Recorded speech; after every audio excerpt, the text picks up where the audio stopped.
আমরা আজকে বৃক্ষ মেলায় আমরা কোয়ান্টাম ব্যাম্বোরিয়ান এই স্টলে এসেছি। মানে চমৎকার, এখানে অনেক বাঁশ নিয়ে ওনারা একটি সাজিয়েছেন এই স্টলটা চমৎকারভাবে, কারণ বাঁশ এক্সক্লুসিভলি বাঁশ নিয়ে। আর আপনারা জানেন কোয়ান্টাম ফাউন্ডেশন তাদের একটা উদ্যোগে এই ব্যাম্বো এই শপটা, এই দোকানটা, এখানে বিভিন্ন প্রকার বাঁশ আপনারা দেখতে পারবেন।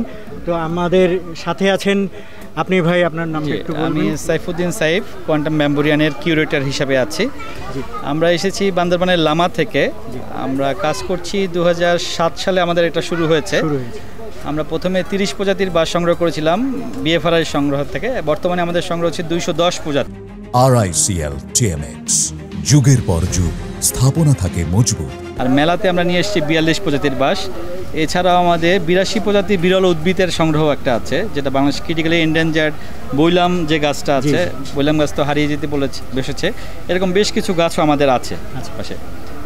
আর আমাদের মেইন এখানে আসার উদ্দেশ্য হচ্ছে বাঁশকে আজকে ছড়িয়ে দেওয়া। আমরা জানি যে বাঁশের যে এত ব্যবহার, আমরা বাঙালিরা শুধু বাঁশ দেই আর বাঁশ খাই, এটুকুই এর মধ্যে সীমাবদ্ধ আসলে।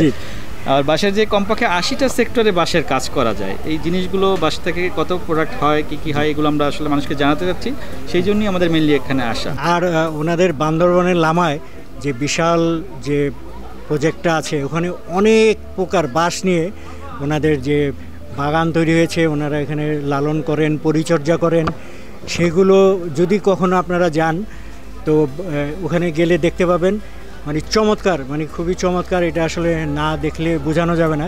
ওখানে যাওয়ার জন্য কোয়ান্টামের যারা মেম্বার তারা তো জানি, ঠিক আছে, বাট অন্য কোনো দর্শনার্থী যদি যেতে চান তাহলে কিভাবে যেতে? আমাদের ওটা আসলে কোনো পিকনিক স্পট বা পর্যটন স্পট নয়, সেটাই আমাদের মেম্বারদের জন্যই মেনলি করা। কিন্তু আমাদের মেম্বারদের রেফারেন্সে যে কেউ যেতে চাইলে আমাদের সাথে যোগাযোগ করলে আমরা সেই সুযোগটাও আছে। তো আমরা আজকে এখানে দেখব, এখানে অনেক রকম গাছ এখানে দেখলেন চমৎকার।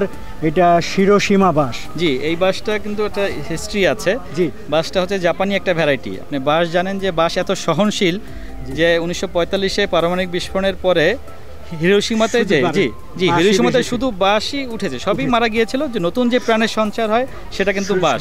এই হিরোশিমা থেকেই বাঁশটার নামই হচ্ছে শিরোশিমা ব্যাম্বো। কিন্তু সেই ভ্যারাইটিটা, সেই ভ্যারাইটি। জি, এটা কিন্তু একটা গুরুত্বপূর্ণ দিক। আপনারা অনেকেই হয়তো জানেন না যে হিরোশিমায় পারমাণবিক বোমা ফেলার পরেও একটি মাত্র উদ্ভিদ বেঁচে ছিল, সেটা হচ্ছে বাঁশ গাছ। ওখান থেকেই ওই ভ্যারাইটিটা এখানে ওনারা সংগ্রহ করে নিয়ে এসেছেন। চমৎকার, খুবই চমৎকার। তারপরে এই যে হারিয়ে যাওয়া আমাদের সেই স্বর্ণাবাস, সোনালী বাঁশ যেটা বলা হয়, আপনারা অনেকেই হয়তো চেনেন বা জানেন। সোনালী বাঁশ এখন খুব কম পাওয়া যায়। জি, এটা আমাদের লামাতে প্রচুর হয়। আমরা একটা ক্যানোপি করেছি, এটা দিয়ে ল্যান্ডস্কেপের কাজে লাগে সাধারণত। এবং এই বাঁশটা সম্পূর্ণ ডিফারেন্ট। অন্য বাঁশ সবুজ হয়, এটার মধ্যে হলুদ এবং সবুজ স্ট্রাইপ থাকে বাঁশটার মধ্যে। এটা ল্যান্ডস্কেপে কাজে লাগানো যায় এবং হ্যান্ডিক্রাফটসেও কিছু কাজ করা যায়। তারপরে এখানে দেখতে পাচ্ছি কাটা বাঁশ, ট্যাংরা বাঁশ, এটা থাই বাঁশ। এটা থাই বাঁশ, এটা সাধারণত আমরা বাগানের শোভাবর্ধনকারী উদ্ভিদ হিসেবে সাধারণত বড় হবে। এগুলো কি বীজের চারা, কিন্তু ছোট চারা, ছোট, বাট এটা অনেক বড় হয়। মানে সাধারণত শোভাবর্ধন খুবই চমৎকার লাগে। এটা জিগজাগ বাঁশ। তো এটা সম্পর্কে একটু বলেন। জিগজাগ বাঁশটা হচ্ছে এটা একটু আঁকা বাঁকা হয়, এটাকে একটু পেঁচানো ইসের মতো হয় জিগজাগ বাঁশটা। হ্যাঁ, জিগজাগ বলার কারণ হচ্ছে এই বাঁশটা একটু আঁকা বাঁকা, একটু বড় হলে, এখনো ছোট, বড় হলে দেখবেন আঁকা বাঁকা হয়, এই কারণে এটার নাম জিগজাগ বাঁশ। তারপরে যে ফারুয়া বাঁশ, ফার্ন লিফ, এটা ইনডোর প্ল্যান্ট হিসেবে ইউজ করা যায়। এই পাতাটা লিফটা অন্যরকম, দেখেন ফার্ন লিফ একটু ভিন্ন রকম বাঁশ। জি, বাঁশ এটা ইনডোর হিসেবে ইউজ করা যায়।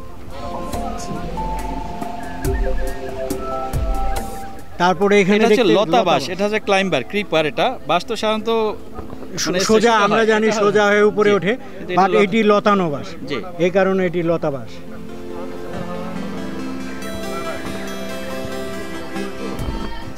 এই যে কেরালার একটা ভ্যারাইটি, এটা রিড চিকন হয়, এটা হচ্ছে বেতির কাজে লাগে সাধারণত।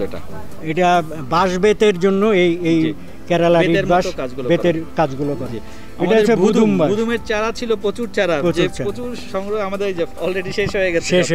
এখানে প্রায় 100-এর মতো চারা ছিল। এই বাঁশটা খুবই চমৎকার, মানে মোটা হয় এবং দেখতে আপনারা যদি জাতীয় উদ্ভিদ উদ্যান মিরপুরে যান তখন দেখতে পারবেন এখানে বুদুম বাঁশ আছে, মানে খুবই চমৎকার। এইটা বিভিন্ন কাজে ঘর গৃহস্থলী সব কিছুতেই এটি ব্যবহৃত হয়, আপনারা এটিও লাগাতে পারেন। এটা মুলি বাঁশ। মুলি বাঁশ আপনারা বাঁশের আসলে দুই ধরনের রুট সিস্টেম আছে, একটা হচ্ছে সিম্পোডিয়াল, একটা মনোপোডিয়াল। সিম্পোডিয়াল মানে একটা ঝাড় থেকে যে বাঁশগুলো হয়, মানে একটা ঝাড়ে, আর এটাকে বলে running bamboo. Monopodial running bamboo মানে হচ্ছে আপনার সিঙ্গেল স্টিক উঠবে, সে মাটির নিচ থেকে শিকড় গিয়ে আবার 3-4 ফিট দূরে এরকম করে সে হাঁটতে থাকবে, মানে ছড়িয়ে যাবে। আপনি এক জায়গায় লাগালেন, সে পুরো পাহাড়ে ছড়িয়ে যেতে পারে। এটা হলো বরাক বাঁশ, যেটা উত্তর অঞ্চলের আমাদের সবচেয়ে শক্ত বাঁশ বলে, এটাকে বড় বাঁশ বলে, বা কনস্ট্রাকশনে কাজে লাগে এই বাঁশের চারাগুলো। এটা একটা চায়নার ভ্যারাইটি ল্যাটিফ্লোরাস, মা ব্যাম্বো বলে এটাকে। আর এইখানে দেখেন অদ্ভুত কালা বাঁশ, যেটা বলি কালা বাঁশ, আপনারা গ্রামে যারা থাকেন ওরা অনেকে হয়তো বুঝবেন। এই বাঁশটা কালো, খুব কম পাওয়া যায় এখন। জাভা ব্ল্যাক, জাভার মানে ভ্যারাইটি, যে ইন্দোনেশিয়া জাভা, কালো রঙের হয় এটা। ঘটি বাঁশ, এটাকে বুদ্ধা বেলি বলে, বা হ্যাঁ বুদ্ধ বেলি, এটা বাঁশ, ঘটি বাঁশ এভাবে বলে। চমৎকার এগুলো। এটা বাগানের শোভাবর্ধনকারী একটি উদ্ভিদ। এটা একটা মালায়ান ডোয়ার্ফ, এটা খাটোই হয়, পাতাটা দেখবেন যে পাশের পাতা সাধারণত সবুজ হয়, এটার মধ্যে যে সাদা স্ট্রাইপ থাকে একটা। এটা হচ্ছে ছাদে বা ইনডোরে রাখা যায়। এটাও বুদ্ধিস্ট বেলি। এই যে দেখতে পাচ্ছেন এটা হচ্ছে স্বর্ণাবাস। এটার স্ট্রাইপটা হচ্ছে, এটার বৈশিষ্ট্য এই যে হলুদ সবুজ এই যে স্ট্রাইপ থাকে, মানে চমৎকার। এই বাসটি আপনারা যদি কখনো কেউ দেখে থাকেন, খুবই চমৎকার লাগে এই বাসটি, স্বর্ণাবাস, যেটা মানে এখন আমাদের দেশে খুব একটা দেখাই যায় না। এখানে কনস্ট্রাকশনে বেশ কিছু বাঁশ আছে, ব্র্যান্ডিসি। ম্যাক্সিমাম বাঁশ আমরা বীজ থেকে করেছি, আসলে বাঁশের বীজ খুব রেয়ার, 50-60-70 বছরে একবারই পাওয়া যায়। এবং আপনারা অনেকেই হয়তো জানেন বাঁশ কিন্তু একবার যদি ফুল হয় সেই বাঁশ আর মারা যায়। এটা আপনারা যদি জানেন বা কেউ জানেন না, যারা উদ্ভিদ বিজ্ঞানের আছেন তারা হয়তো বলতে পারবেন, কারণ বাঁশ একবারই ফুল দেয়, হয়তো 50-60 বা 100 বছরে একবার ফুল দিবে, এবং ওই বাঁশ মানে শুধু ওই এলাকা ধরেই চলে যাবে ওই প্রজাতির গাছটা। জি, আপনি কি বলেন? জি জি অবশ্যই। এবং সেই জন্য বীজ হচ্ছে খুব দুষ্প্রাপ্য, বীজটা হচ্ছে খুব দুষ্প্রাপ্য, একবারই হয়। সাধারণত বাঁশগুলো বাঁশের গোড়া থেকে যে আমরা অনেকে কোরল খাই, যে রাইজম থেকেই মূলত বাঁশগুলো মানে বিস্তৃতি লাভ করে। কিন্তু এটা একটা সমস্যা আছে, কিন্তু এটা খুবই মজার বিষয় যে বাঁশের এইজ থাকে তার মাদার এইজে, তার ডিএনএর মধ্যে থাকে। আপনি সাপোজ ধরলেন আপনি একটা বাঁশ 70 বছর বাঁচবে, আপনি আমেরিকা থেকে একটা বাঁশ নিয়ে আসলেন 69 বছরের সময়, 1 লাখ কপি নিয়ে আসলেন, তার শিকড় নিয়ে আসলেন বা কেটে নিয়ে আসলেন, নিয়ে আপনি বাংলাদেশে লাগালেন। আমেরিকাতে 1 বছর পর ফুল হবে, আর বাংলাদেশে যে আপনি 1 লাখ লাগালেন, ওই 1 লাখও 1 বছরের মধ্যে মারা যাবে।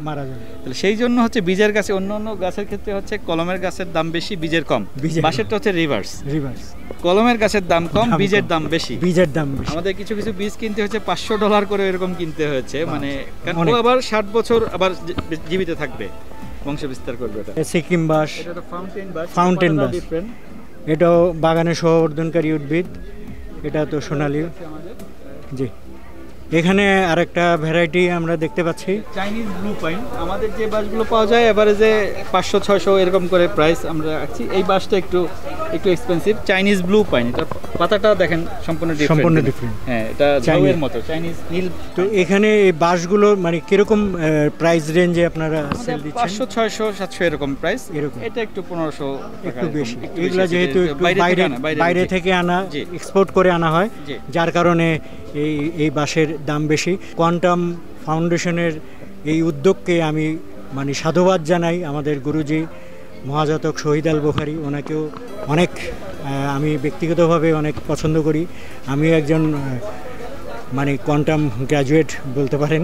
যাই হোক, তবে এই বাঁশের যে উদ্যোগটা, এটা খুবই একটি চমৎকার উদ্যোগ। আমাদের দেশীয় প্রজাতির এবং অন্যান্য বাঁশ যে আমরা সংরক্ষণের জন্য, আমাদের মানুষকে প্রচারের জন্য, আমাদের বাচ্চাদের, আমাদের পরিবারের লোকজনকে দেখানোর জন্য ওনারা যে স্টলটা দিয়েছেন, মানে এটা একটা চমৎকার উদ্যোগ। আমরা পুরনো যারা আছি অনেকে হয়তো অনেক বাঁশ চিনি, কিন্তু নতুন প্রজন্ম আজকাল বাঁশই চিনে না। আর বাঁশ হচ্ছে সবচেয়ে শীতল পরিবেশ। যদি আপনি একটি বাঁশঝাড়ের কাছে যদি যান, দেখবেন এসির মতো ঠান্ডা লাগবে। 30% বেশি অক্সিজেন প্রডিউস করে অন্য যে কোনো গাছের অন্য যে কোনো গাছের থেকে বাঁশ 30% বেশি অক্সিজেন প্রডিউস করে। যে কারণে বাঁশ আমাদের লাগান, আপনারা বাঁশ আপনাদের যেখানেই পারেন আপনাদের বাগানে উঠানে একটা জায়গায় বাঁশ লাগান। আপনার ঘরের পরিবেশকে ভালো রাখবে, আপনার সমাজের পরিবেশকে ভালো রাখবে, আপনার ফ্যামিলির পরিবেশকে ভালো রাখবে, আপনার দেশের পরিবেশকে ভালো রাখবে, আপনার নিজেরকেও ভালো লাগবে, আপনি শান্তিতে থাকতে পারবেন, আপনি নিঃশ্বাস নিয়ে বুক ভরে নিঃশ্বাস নিয়ে থাকতে পারবেন। এই কারণে বাঁশ লাগান। ধন্যবাদ। আমরা তো আসলে বাঁশের ব্যবহার জানি শুধু বাঁশ দেওয়া নেওয়ার মধ্যে আছে, বাঁশ দেই বাঁশ খাই, কিন্তু বাঁশের যে এত ব্যবহার আছে সেটা আমরা জানি না। তাই আমরা বলছি যে বাঁশ লাগান, বেশি বেশি বাঁশ লাগান, বাঁশ দেওয়া বন্ধ করুন বা বাঁশ খাওয়া বন্ধ করুন। এটা যাই হোক, বাঁশ লাগান। বাঁশ আমাদের স্বাস্থ্যকে, শরীরকে, মনকে প্রফুল্ল রাখতে সাহায্য করবে, আমাদের পরিবেশকে ঠান্ডা রাখতে সাহায্য করবে। আমাদের যে বৈশ্বিক যে উষ্ণতা দিনকে দিন বেড়ে যাচ্ছে, সেই কারণে আমাদের বাঁশ লাগানো সবচেয়ে বেশি জরুরি। কারণ বাঁশ অক্সিজেন প্রচুর পরিমাণে সরবরাহ করে এবং আশেপাশে